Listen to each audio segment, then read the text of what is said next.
For most Americans, like the big problem in their life is not trying to decide between a Roth IRA or a 401k or traditional IRA. I mean, that's not where people really get tripped up. And so I think it's so complicated because of all those emotions that are involved. And not just that, the social comparison, which is what you just talked about. And we've definitely found that in our studies. So we call it money status beliefs. And there's a whole specific set of beliefs that are highly self-destructive that essentially are the keeping up with the Joneses. Again, this goes back to our tribal mindset. And the funny thing is that we like to disparage people who care about what other people think, as if this is somehow abnormal.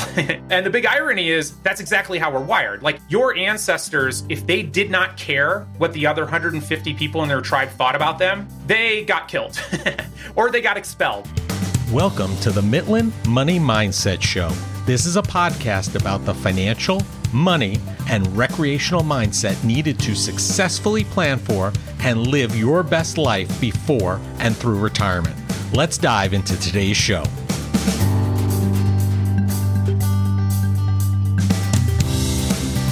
I'm Larry Sprung, your host for the Midland Money Mindset Show and founder and wealth advisor of Midland Financial. Today's guest is Dr. Brad Klontz, founder of the Financial Psychology Institute. He's also an associate professor at Creighton University's Heider School of Business, and he's a managing principal of Your Mental Wealth Advisors. Dr. Klontz was awarded the Innovative Practice Presidential Citation from the APA for his work in helping people with money and wealth issues. Dr. Klontz has been a columnist for the Journal of Financial Planning, On Wall Street, and PsychologyToday.com. In addition, he has co-authored and co-edited 5 books on the psychology of money. His work has been featured on ABC's News' 2020, Good Morning America, and in USA Today, The Wall Street Journal, and New York Times, to name a few. The psychology of money is something that is fascinating to me, and to have the opportunity to have a conversation with Dr. Klontz and share it with you makes it even better. So be sure to listen in, because I'm sure you'll hear some interesting things about money, wealth, and psychology, and how they all come together. Well, hello, everybody. Larry Sprung here, and I have the pleasure of being with Dr. Brad Klontz, the founder of the Financial Psychology Institute. Thanks for being with us today, Brad. My pleasure, Larry. Thanks for having me. Yeah, I appreciate you taking out the time to spend with us. Listen, it's always interesting. Psychology and money is always something that is very interesting to me. But before we dive into that, can you tell us about your path to becoming one of the co-founders of the Financial Psychology Institute? Larry, it was a bit of an ugly journey, to be quite honest with you. So clinical psychologist was my original training. I'm still a clinical psychologist, but essentially I got out of school. I owed $100,000 in student loan debt. I had grown up working class and was instilled with this mindset that debt is terrible. Like, don't borrow money.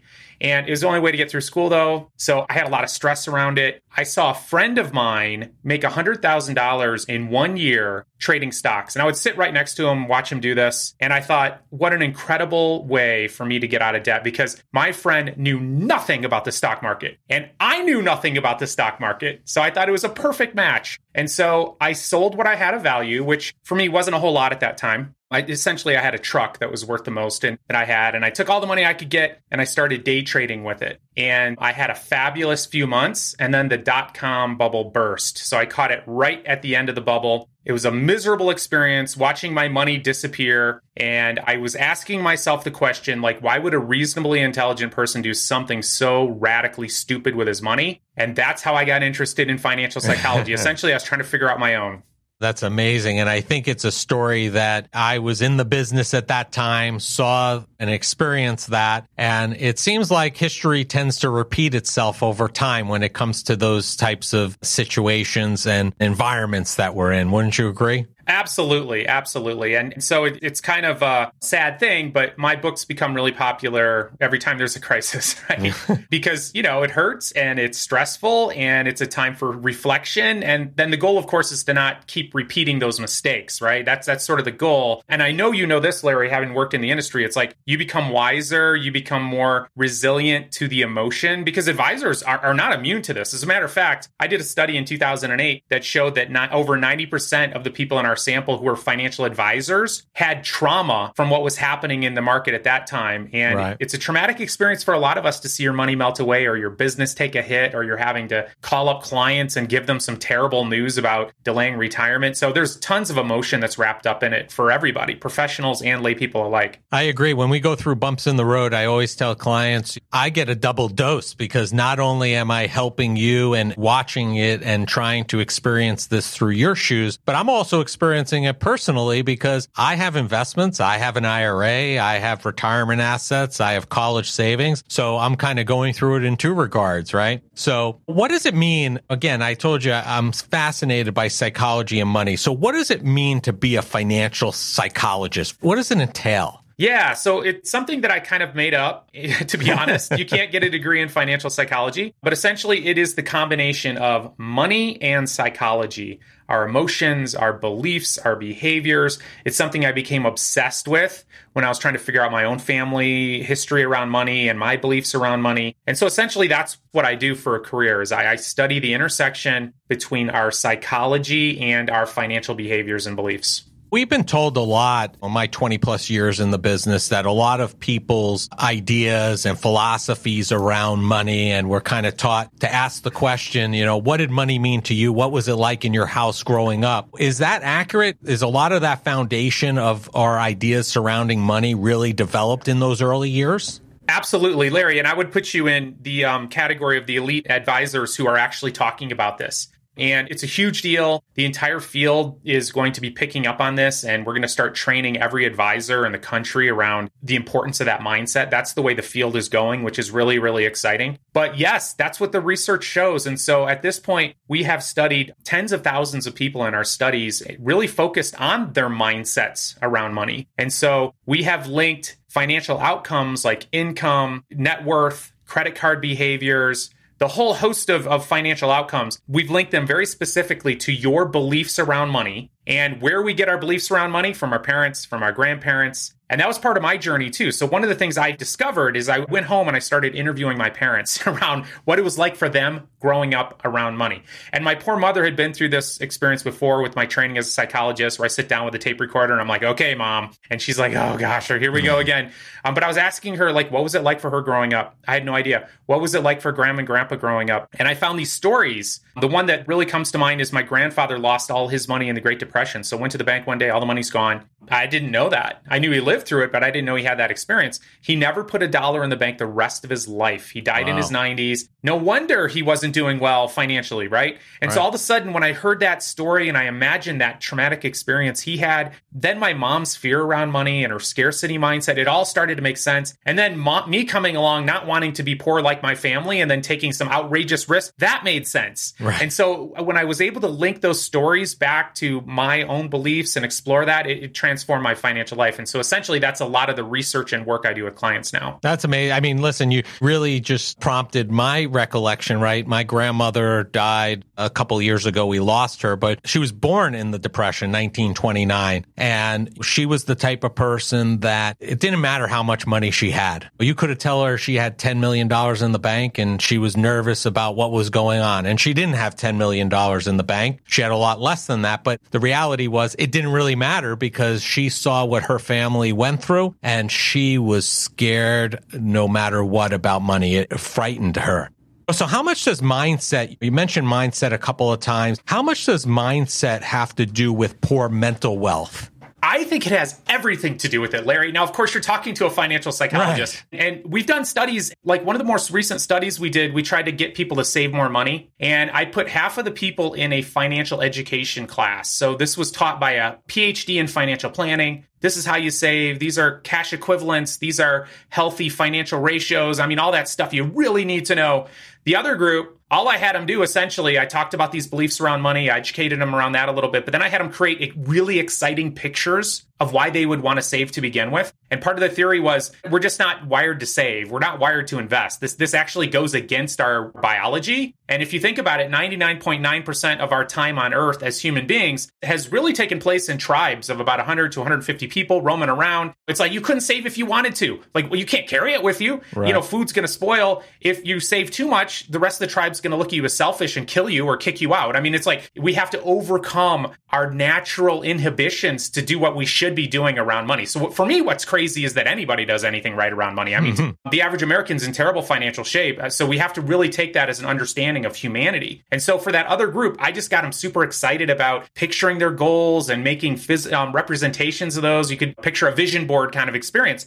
What we saw in that group, 73% increase in savings. After 1 month, I tracked them a month later. So the educational group had a 22% increase. So they both started around 10%. Education, they bumped up to about 12%. Getting really excited about the vision of your future and why it matters to you and how it connects with your values, they went to 17% savings. And I guarantee you, if you would ask them, like, could you save any more money? They'd be like, no, I can't do it. There's all this other stuff going on. But when we can harness that excitement and that powerful vision of why we're doing this to begin with, we become unstoppable. That's amazing. And I think what that really bodes well for is the importance of, and really emphasizes the importance of having a financial plan, right? Having those pictures of, okay, this is what I want retirement to look like. This is where I want to live. This is the lifestyle I want to have, which really are those pictures that you mentioned. And now starting to work towards those goals, giving yourself enough time to actually get there is really key.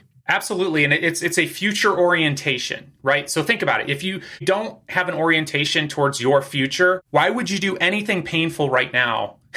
Right. To take care of that future unless you have a really clear vision around it. So I absolutely agree. Financial planning in and of itself is an incredibly powerful tool. Yeah, I was just hearing actually Jamie Hopkins, who I'm sure you know, he was just talking about some of the scarcity mindset, and he equated it back to like the Neanderthal era, or even when we were in tribes, right? You didn't eat you didn't do things in moderation because you didn't know when the next opportunity was going to come. So people ate. If there was food, they kept eating because they didn't know when the next meal was going to come from. And that's kind of the psychology, I guess, you're talking about that we're battling against. Well, he was actually talking about my book in that little piece too, by the way. Oh, there you go. He didn't mention the book, but I guess that's what it was. Yeah, so that was my latest book, Money Mammoth, was all about that tribal mindset. Because for me, it really helps. Like, one of the biggest problems I think a lot of us have around money is shame, right? Like, we feel embarrassed. And there's been a lot of studies done on this. Like, we feel embarrassed we have too much. We feel embarrassed we have too little. We feel ashamed about all these terrible mistakes we've made over time. I mean, it's just like shame, shame, shame, shame, shame. And so for me, what was really powerful was two things. Number one, blaming my mother. That's my psychologist joke. But kind of looking it into the family system and, hey, look, you're just playing out the script that was written for you. And so in our research, we call these things money scripts. So these are scripts you've inherited. They're like lines in a play. And here you are reading them out subconsciously. And they have a profound impact on your financial life. So there's that. And then number two, we're just wired to do it all wrong. And so I think if we just start there, like, of course you've screwed it all up, given where you came from and your biology. Anyway, for me, that was really freeing for me because I definitely had a lot of that shame. Right. And you talk about often money disorders. Are those specific things that you're referring to there? What's that all about?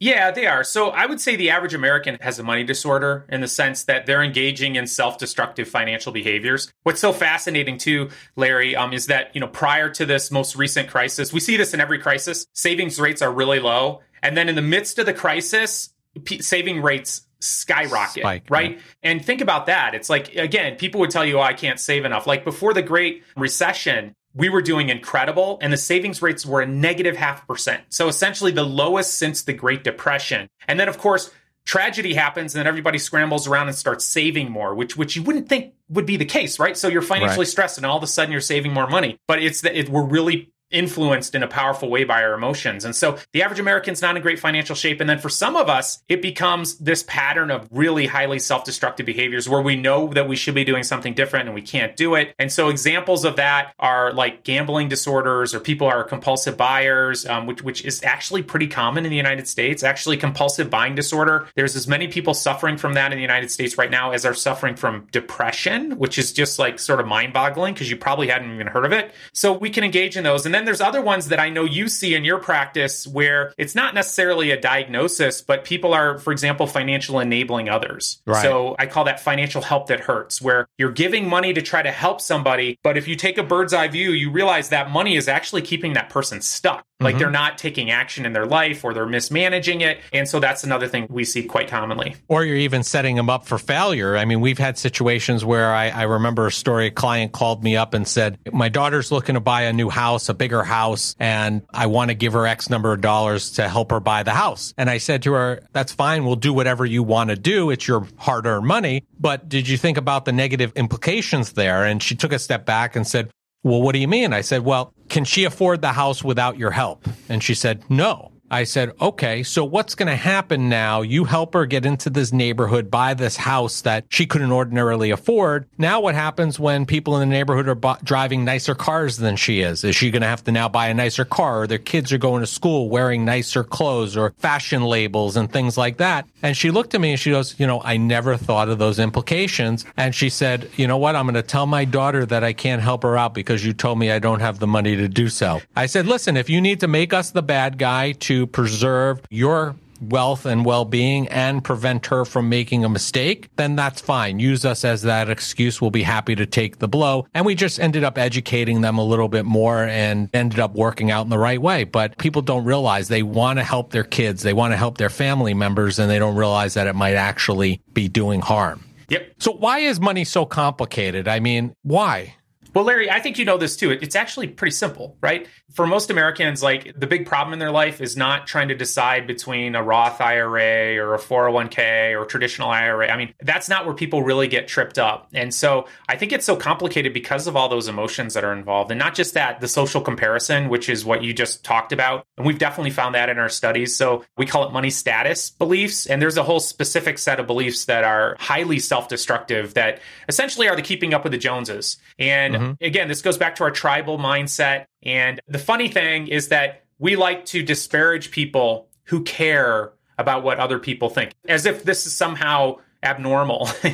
And the big irony is that's exactly how we're wired. Like your ancestors, if they did not care what the other 150 people in their tribe thought about them, they got killed or they got expelled, right? So we're wired to be like very, very sensitive to what people have around us. And that's where you see that lifestyle creep that you mentioned. I'll give you a little example here. I was telling my wife how much we needed a Sprinter van. And I'll tell you, I had all these very logical reasons for why we needed to do this. It just made total sense. And my wife was sort of like, so why the Sprinter van? I've never heard you talk about that before. And I sat and I thought about it. And I was walking to work one day, which is what I love to do here in Boulder, Colorado.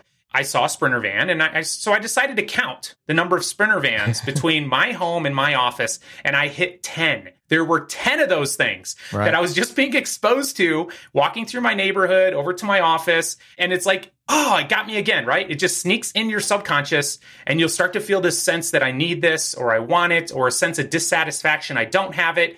And that's what it is. It's the keeping up with the Joneses. We're all susceptible to it. And when we're around people who have stuff that makes us feel like bad, we call it in psychology relative deprivation, because we don't actually judge how well we're doing in life financially based on the numbers in our account. It's entirely based on how we compare ourselves to others. And so just knowing that, you can really stop a lot of self-destructive behaviors, because you'll notice it, you'll be aware of it. You're like, oh, I'm on Instagram. No wonder I'm feeling terrible about myself, you know? And just being aware that that's what's happening is extremely empowering. Interesting. So I guess the question is, did you get the Sprinter van? Not yet, but I'm still wrestling. I'm still wrestling with myself. That's funny. So there might be 11. So I don't want to move to your neighborhood because then I'm going to have a Sprinter van before I get there. Yeah, I'm going to wait till after the pandemic and everyone starts selling their Sprinter vans. There you go. Get them at a discount. Are there a couple of things, maybe 2 or 3 things that investors can do in order to have or create a better relationship around or with money? Are there like very easily actionable steps that they could take to start that process? Obviously, it's nothing that's going to change overnight, but maybe they could get on their way. I think understanding your family history is super powerful. Like understanding what are these stories? What messages have you gotten from your culture? What gender specific messages have you gotten about money, about investing? What is your family history around it? Because this is having a powerful, powerful impact on your life. So that's the one thing. Know your story, know your beliefs. The next thing I would say is don't trust your instincts at all. Like whatever your impulse is, always second guess it. Don't trust it. Just understand we're wired to do the herd thing, right? Like the bubbles, crashes, these are always going to happen. We're always going to have a job because it's the herd mentality. And it's like, it's really, really difficult to not get sucked into the herd mentality. And we've seen it recently in the market. So we're always going to see it where you're going to be watching something happening and you're going to be like, oh my gosh, am I missing out? And even if you're very rational and you have a plan, there's going to be some doubt that creeps in your head. And by the way, this is survival doubt. Like this is not a bad thing. You need to understand though, that what happens is when you feel like you're missing out, it becomes an existential anxiety. So I don't see it as much as greed. I see it more like fear of death. Because historically, if the tribe moved in one direction and you were standing still, you died. Right. So essentially, I think that's what happens. So whether we're running towards an asset, away from an asset, that when we feel like everybody's moving around us and we're standing still, it creates a tremendous amount of anxiety. So just not trusting those instincts and not acting on emotion. And so essentially putting time between your impulse and your action. And that's actually one of those incredible services I think financial planners provide is they can be that gateway. And so sometimes, like I have that with my wife where we have an agreement that I don't spend a certain amount of money without consulting her. And it's not a paternalistic kind of thing. It's, she'll say yes, if I make a good argument. Right. But it's like sometimes just thinking that I'm going to talk about it with her or hearing myself talk about it, I kind of talk myself out of it because I'm like, I actually don't really need that. Right. And so anything you can do to put time between your impulse and your behavior is very, very helpful. Yeah, I agree. Those are some great tips and great points that people could really enact right away and have an immediate impact and help them make better financial decisions and have a better relationship with money. Now, I want to take a pivot for a few minutes here. And I know that this is something that you're very passionate about. You're very active on social media. And there's a lot of popularity among social media posts recently on all different platforms. We don't even have to name one. I mean, they're all over the place about all various financial topics by a lot of people who don't really have much in the way of qualifications. How is this affecting the psychology of investors and the public at large? It really does worry me, to be quite honest. And so I am pretty active on social media, and I got active on social media because I saw some of those posts. So essentially, I told you about my experience with day trading, and my nephews were showing me this new app called TikTok, and it's pretty infectious, seeing funny cats and dogs do crazy things and dances and all that. And all of a sudden on my feed, all this day trading stuff started popping up, and people were showing like how much money they made yesterday on a trade. Of course, they delete the 20 videos where they lost money. But even when you watch that video, it's like, whoa, look at how much money they made. And so all these comments. And so essentially, I was appalled. Like, I actually had this thought in my head that, 99% of people after the tech bubble, after the recession, I mean, nobody's day trading anymore, right? Especially not with supercomputers now. And if you're 17, it's the new thing to do. 18, it's the new thing to do. It was appalling, right? And so, of course, trading anything in an upward market, you make money, right? It's just that's what happens in an upward market. It doesn't matter what you're doing. Just statistically speaking, you're going to make money. You also make money not trading if you're invested in the market. But anyway, I just got so essentially appalled and upset, and I wanted to sort of put out a voice of reason or another perspective on it. And one of the problems too is like there's almost a connection with people who don't have credentials that's even stronger because people can relate to them. Right. So for example, if I'm 17 and I don't have much money and I'm showing you my journey of day trading, you might connect with me because you're 17 and you don't have much money. And so in some ways, people can become even more of a credible source without those qualifications, at least on a psychological level. Right. Yeah, I agree, because then they look at the advisor and say, hey, that person doesn't want to work with me, doesn't necessarily want to deal with me because I don't have enough funds, but this person's just an average Joe and they can do it, so why can't I? I think it's very, very detrimental because, again, there's really no credentialing. Even outside of TikTok, we have people on, blogs writing financial articles that really have no backgrounds whatsoever. It's crazy. It's totally true. And the profession, rightly so. Larry, you're not posting on social media your daily returns for your clients, right?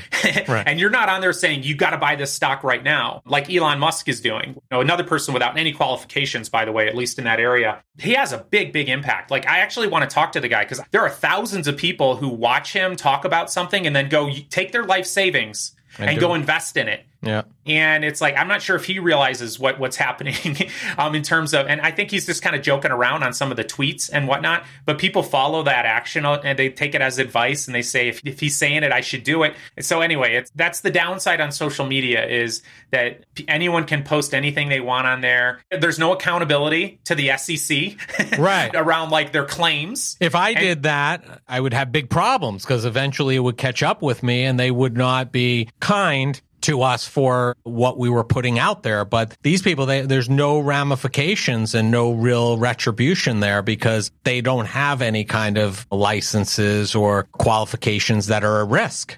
Yep, it's a scary thing. And it's hard to watch, to be honest. Like I said, I'm pretty active on social media. I get messages every day. Like the worst one I saw is somebody lost $500,000 recently because they were told to hold. Nobody else held, whatever. And just watching this stuff happen, it's just creating all this trauma all over again. It's really hard to watch. They held the bag, unfortunately, when it was all said and done. In 2021 so far, we saw the rise and fall of companies, even just due to chatter on Reddit and other social media. And a lot has to do with what we talked about earlier, that fear of missing out on the way up. And then, as you just mentioned, not getting out on the way down. How do these events overall affect even not the 17-year-old, but the 50-year-old retiree or getting close to retiring, accumulated significant wealth, doing things the right way and actually investing? Does this ultimately have an impact on their overall psychology too? I think it does. I think it's hard to sit back and hear stories of people who are making money, and even, I don't care how old and wise you are,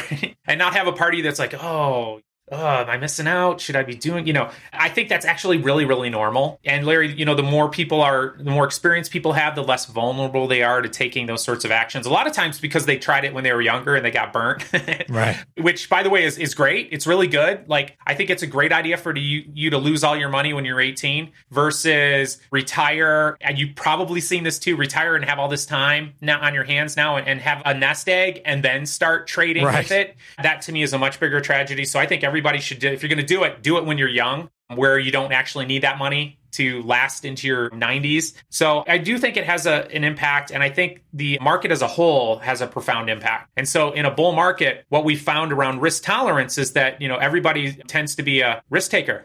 Right. And they're pretty excited about it. And we have clients coming, and I'm sure you do too, who are like, I think we should, I only got 15% return. I want to be more aggressive. And so we're wired to want to be more aggressive in times when we should actually be less aggressive, and vice versa. And so I think that the overall market, what's happening has a profound impact on our investor psychology. We have those conversations all the time with clients. We say, your risk tolerance, as far as we're concerned, is really comprised of two components. One is what you tell us your risk tolerance is and what we think it is. And then the second piece is what happens when you start receiving statements, right? Because I had a client many years ago who called me up in a similar bull market, said, hey, I don't understand. The market's going up X. I'm not going up X. And we talked about the diversified portfolio, et cetera. And he put his foot down and said, I want to be more aggressive. I'm more aggressive. I said, okay, I'll document it. We ended up making 50% of his portfolio more aggressive. We didn't go all in. And thankfully, because within the next month, the market was like down 2%, and he had $1 million plus account. So he was down tens of thousands, and he called us up and said, why am I down? What's going on? I said, well, you wanted to be more aggressive. So now you're really feeling the impact of what's going on in the markets, and you're seeing that. And he goes, you got to get me out, make the change back. And I said, well, see, you're not really that aggressive. So we were happy that we only did 50% because it would have been far worse if we did the full amount. But I think that's a little bit of a situation that we're running into now, even in the last year, because the markets have been so successful that we're seeing that type of philosophy come back into play again.